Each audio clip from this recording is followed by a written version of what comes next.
And welcome back to our continuous coverage of Prime Minister Modi's visit to Washington, D.C. Those are the visuals on your screen. Prime Minister Modi meeting Vivek Ramaswamy, one of the front runners, if you will, during the contest for the Republican nomination.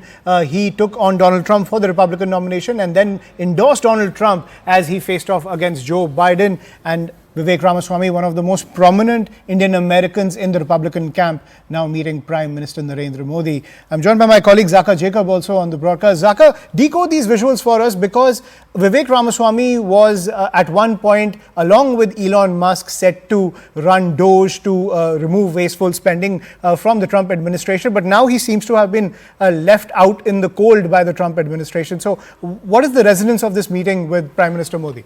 Look, I think it's important that Vivek Ramaswamy is still very much in the inner circle. He may not have as much of, purchase, as you will, let's say 2 months ago or 3 months ago. And part of that has to do with, again, an issue which has been a bit of a bugbear in the relationship between India and the United States, which is on H-1B. If you remember, Vivek went on this sort of Twitter rant a few weeks ago, before the inauguration, 2 or 3 weeks before the inauguration, and he made a very passionate case, a very logical case for why America should continue to invest in and to be more open to getting in tech talent, high-end tech talent. He himself is the son of Indian immigrants, and he talked about, culturally where America was going wrong, and that, of course, led to a huge blowback. Folks within the MAGA camp took grave offense to what Vivek was saying. Of course, there were racial undertones to the attacks that he became a subject of. But ultimately, I think it also led to a very serious split between him and Elon Musk when it came to not just the mechanism and the manner of functioning of Doge, but just the very vision of Doge itself.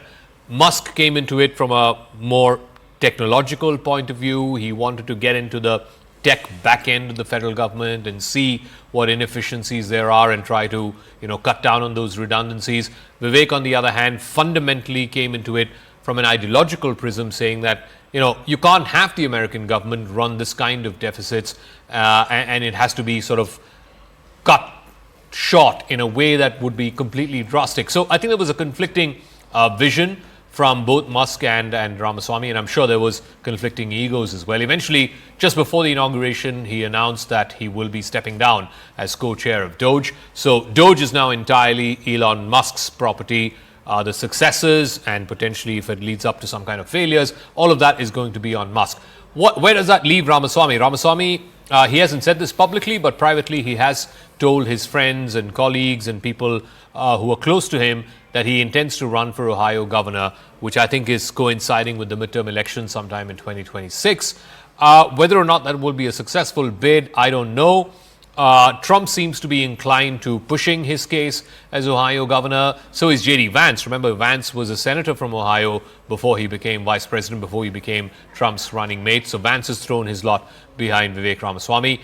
But ultimately, I think what has also happened is the conversations around H-1B and these high-tech visas has really laid bare a sort of a fundamental fault line in Trump's own MAGA base versus what we call the tech bros. So the tech bros, the likes of Musk and Peter Thiel, and of course Vivek Ramaswamy, J.D. Vance used to be a tech entrepreneur at one point of time. So these are the folks who are in favor of getting in more immigrant communities, getting in more science and tech graduates, ensuring that America is right at the cutting edge of the technological revolution. You're talking about AI and machine learning and so on and so forth. So these are the believers in that process, in that revolution.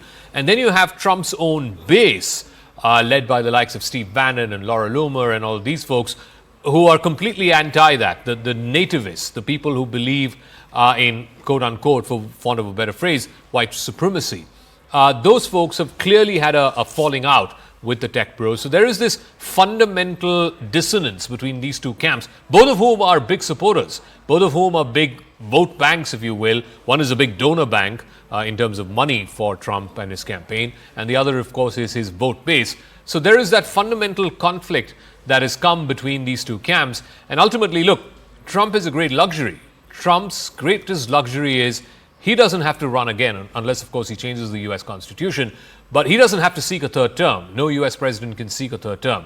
So that sort of unburdens him in a way that he can fundamentally alter some of these conversations. So whether or not he does that, I don't know. He has, of course, changed his own position on H-1B. He was not a big supporter of H-1B in his first term or the first time he ran for office.